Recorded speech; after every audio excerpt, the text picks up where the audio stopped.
Hello, everyone. My name is Ruth Lopez. I'm the brand manager for the Community Land Trust Association of West Marin. A community land trust, for those of you who may not be familiar, acquires properties and either sells or rents the housing while continuing to own the ground. In this way, we take the cost of land out of the cost of housing and ensure that housing will be affordable forever.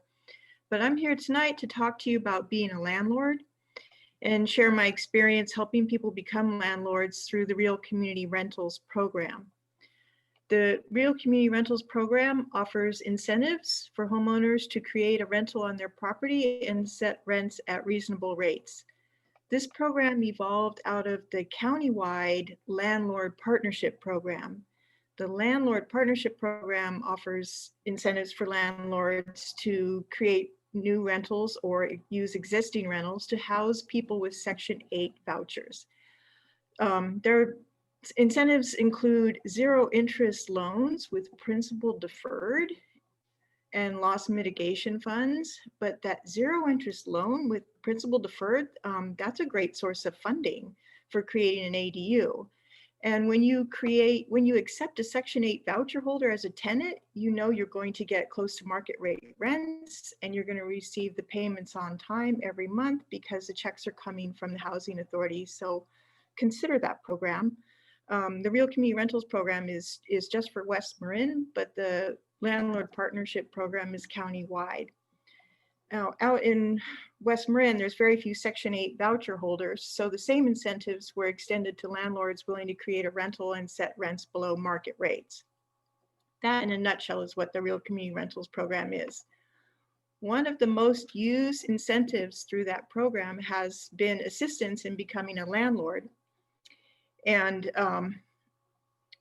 finding a good tenant. Most homeowners participating in this program had either had a bad experience being a landlord or they've never been a landlord and they were nervous about becoming one. So let's talk a little bit about common landlord mistakes and how to avoid them. Number one would be due diligence. One of the biggest mistakes that landlords make is selecting a tenant based on a gut feeling. Everyone likes to think they're good judges of characters, and so often they avoid doing the due diligence, such as checking references and credit. Don't skip this part of the process. Call the previous landlords of prospective tenants and ask how they were as tenants. Ask if they took good care of the place. Did they get along with the neighbors? Did they pay their rent on time? Do obtain a credit report for a prospective tenant, not just a credit score. A report will tell you what kind of credit people use and how responsibly they use it. A score by itself really doesn't tell you very much. And do verify that a prospective tenant has enough income to support the rent. If their income isn't 3 times the amount of the rent, they might run into trouble when life throws inevitable curveballs, and they could struggle to make their rent payments. Rental agreements. There are many people who have no formal rental agreement. They basically moved in with a handshake. A good written agreement or lease helps avoid conflicts down the road. And there are lots of templates available that you can download and edit to include any provisions that the two parties want to agree to. For example, you could include a provision restricting what kind of auto repairs can be done on site in order to avoid a broken down car parked out front for a long period of time. It's a good idea to check landlord-tenant laws to be sure you're not putting any illegal provisions into your lease. And the California Landlord's Law Book by Nolo Press is my go-to resource for landlord-tenant laws. It's well organized, it's easy to find what you need, it has numerous sample forms and notices and rental agreements.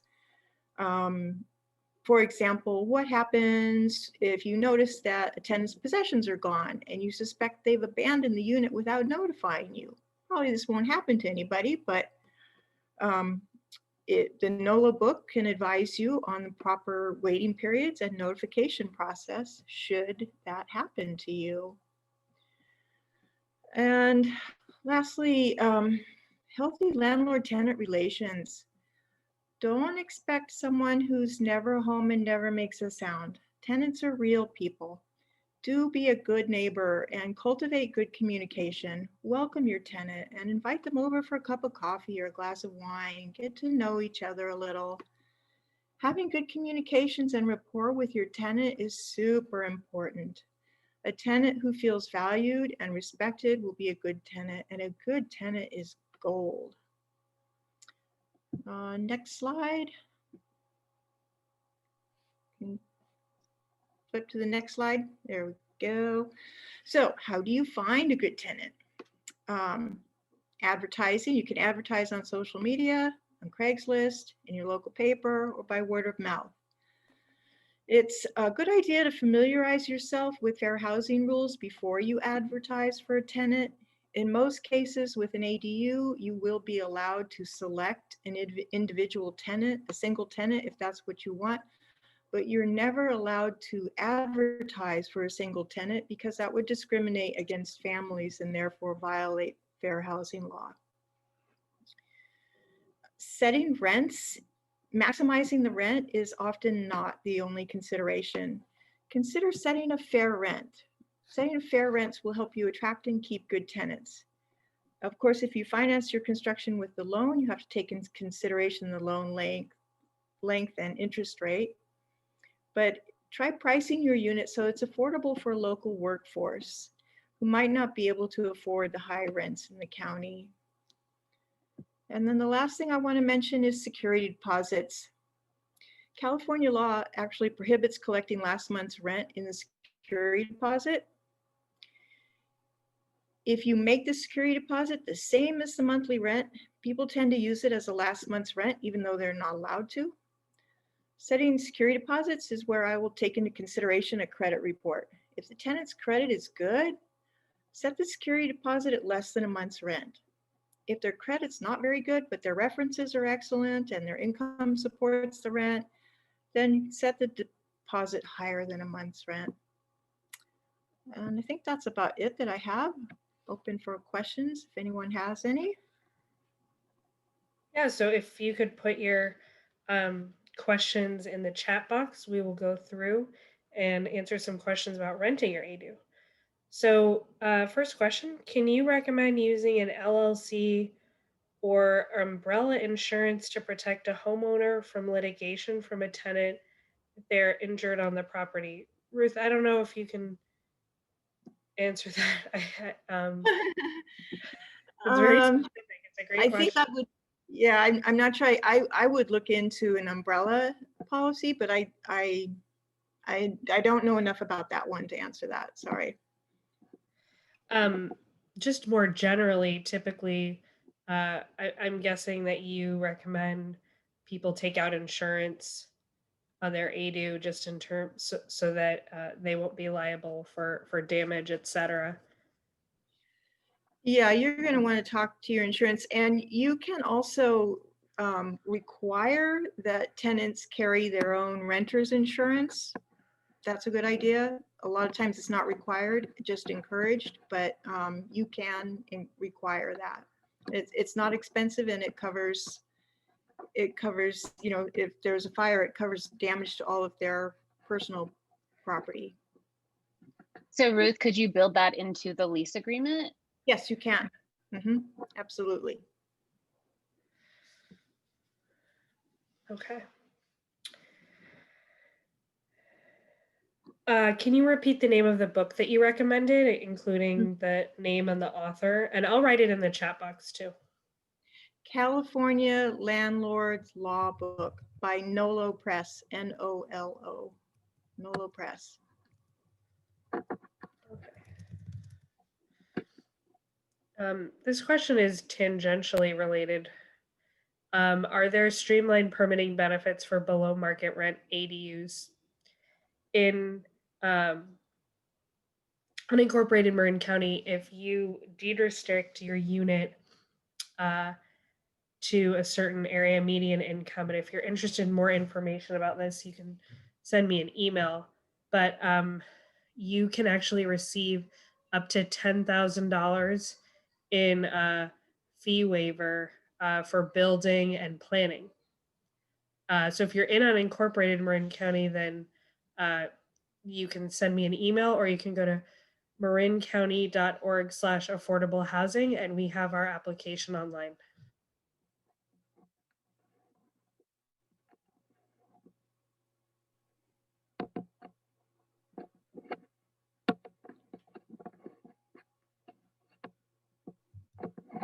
There's a question that I think is more of a finance question, so I'm going to wait on it and see if there are any more landlord renting your ADU questions.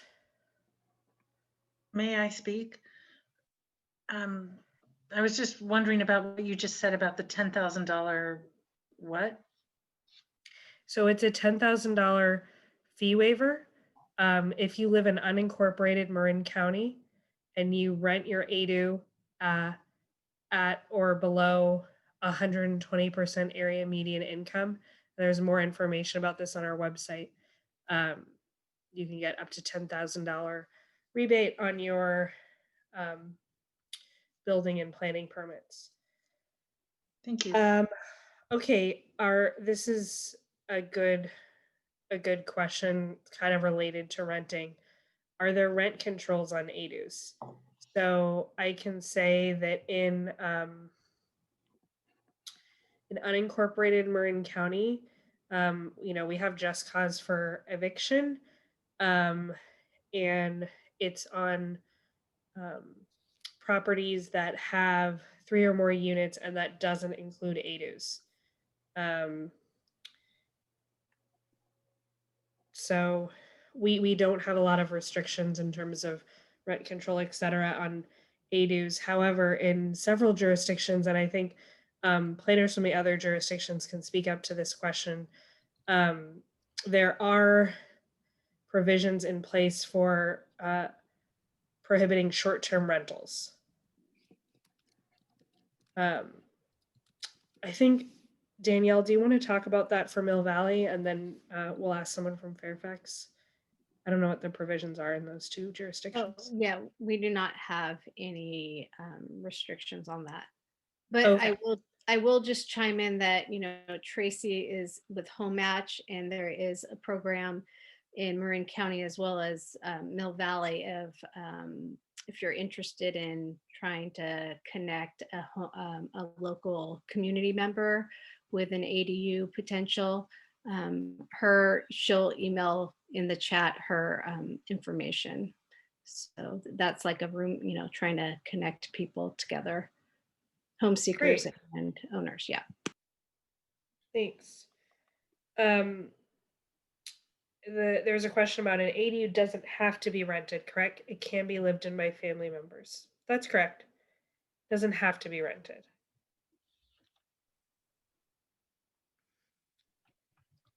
That's an interesting question.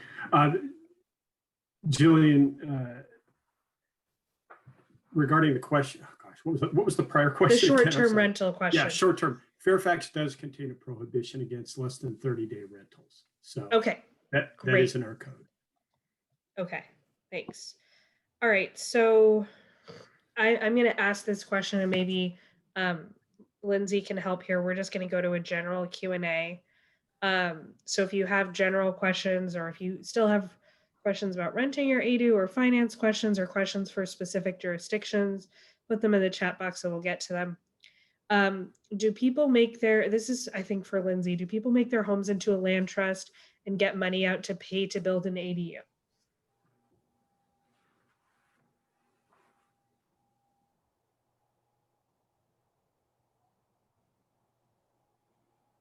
I'll add a little context. There are some people that want to donate their homes to land trust when they die, when they pass away. It's a great tax benefits for doing that, great service to the community.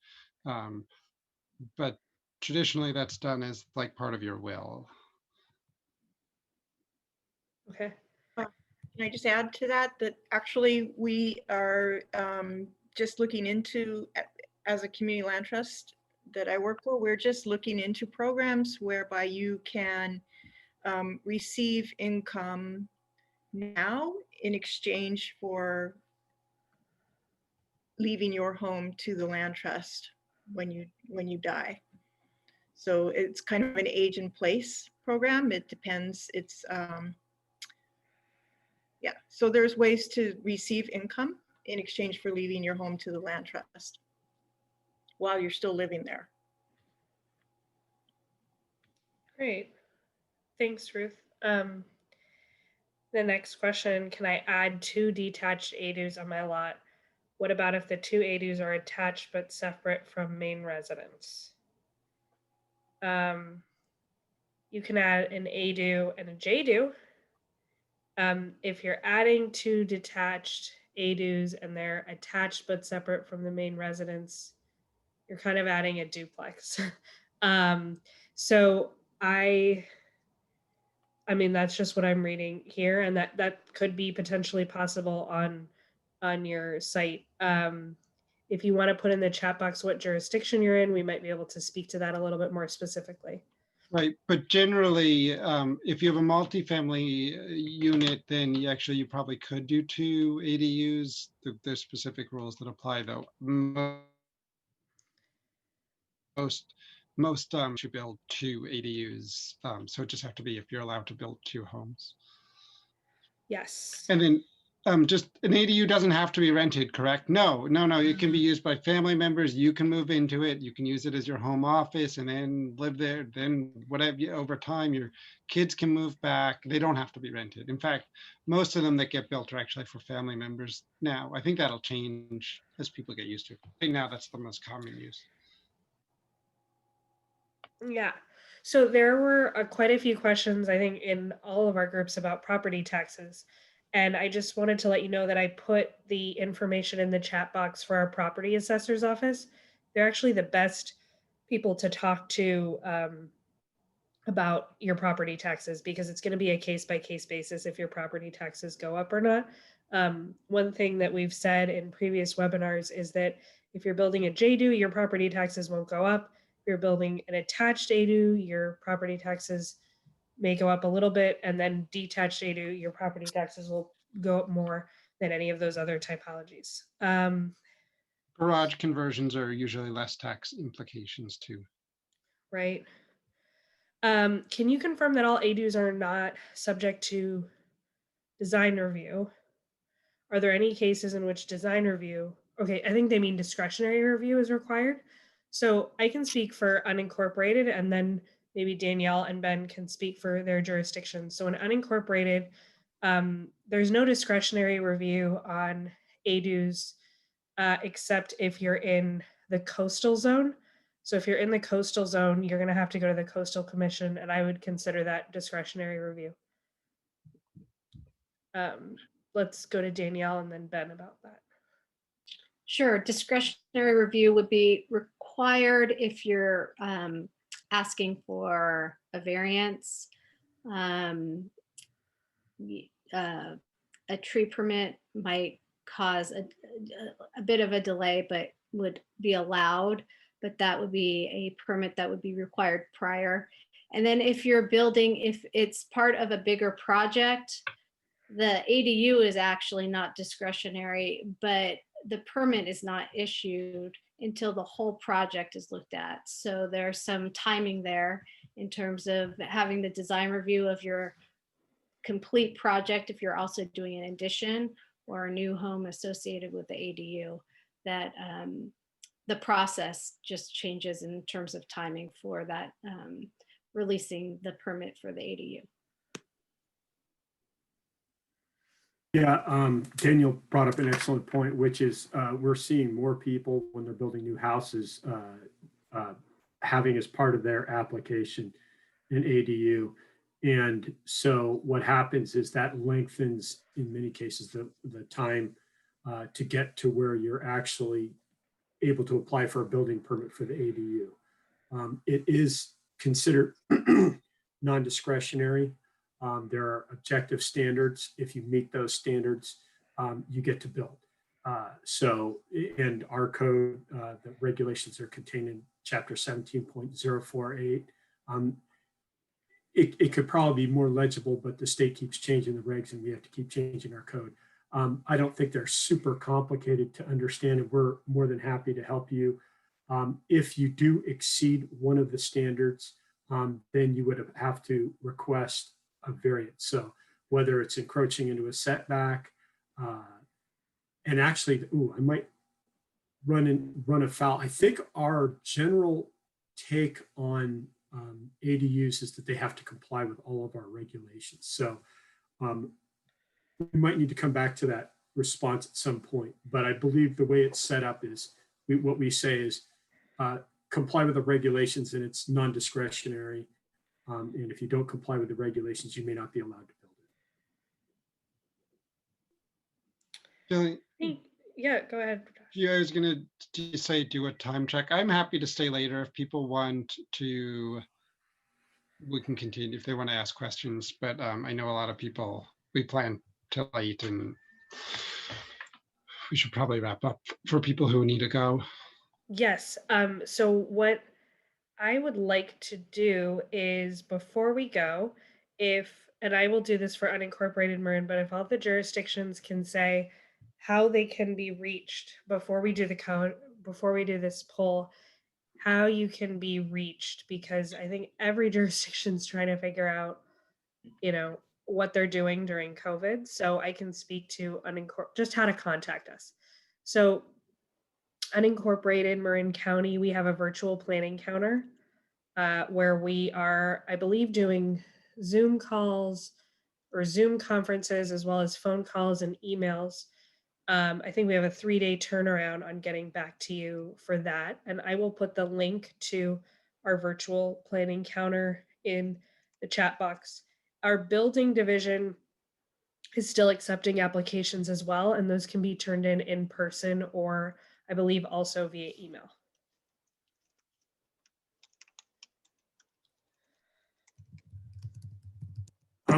I'll just say that in Fairfax, we are open for business to the public. It is, you have to follow the COVID protocols. So basically one person in the lobby. We are open in the morning, 4 days a week, Monday through Thursday. We have been doing a tremendous amount more communication with members of the public via email. And so I would say sometimes that's the most focused Q&A when people have questions. But I would encourage people who have questions to communicate with us, because I think our goal is to minimize confusion and demystify the project as much as possible. And we are processing a lot of ADUs, so the word's getting out, and people are going through our process. Great. How can we contact Mill Valley? Mill Valley, basically, well, our lobby is still closed, so online's best. If you look at our website, I'll put it in the chat, but citymillvalley.org, the planning and building website, it will tell you how to submit plans. We have an online permitting tool now, so there's back and forth that will occur through an online permitting process. Great, thanks. So let's do our last poll. After learning more, I still have the most questions about type of ADU that is right for me, getting started, design permits and building, financing, working with my city or town, finding a tenant, being a landlord, or moving in.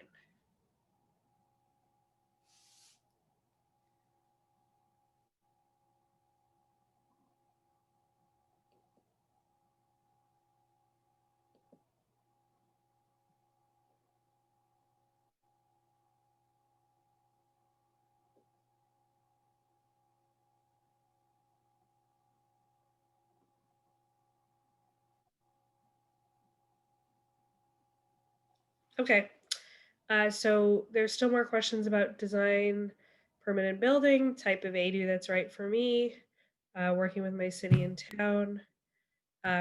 Great, we have less questions about getting started. A lot of the questions about design, permits, and building, I'm hoping will be answered on our website and workbook. Each jurisdiction has a nice summary of their permit process, building planning code, etc. So thank you so much, everyone. We actually recorded all of these webinars, and they will be posted to the website along with the workbook. You can always email info@adumarin.org. And if you visit our website, adumarin.org, you can sign up for our updates, and we're going to send emails to that group when we have the recordings up, and also when we have the workbook done. So thank you so much, everyone, and hope you have a great rest of your night. Thank you. Really appreciate it. Thank you. Thank you. Thanks. Thank you.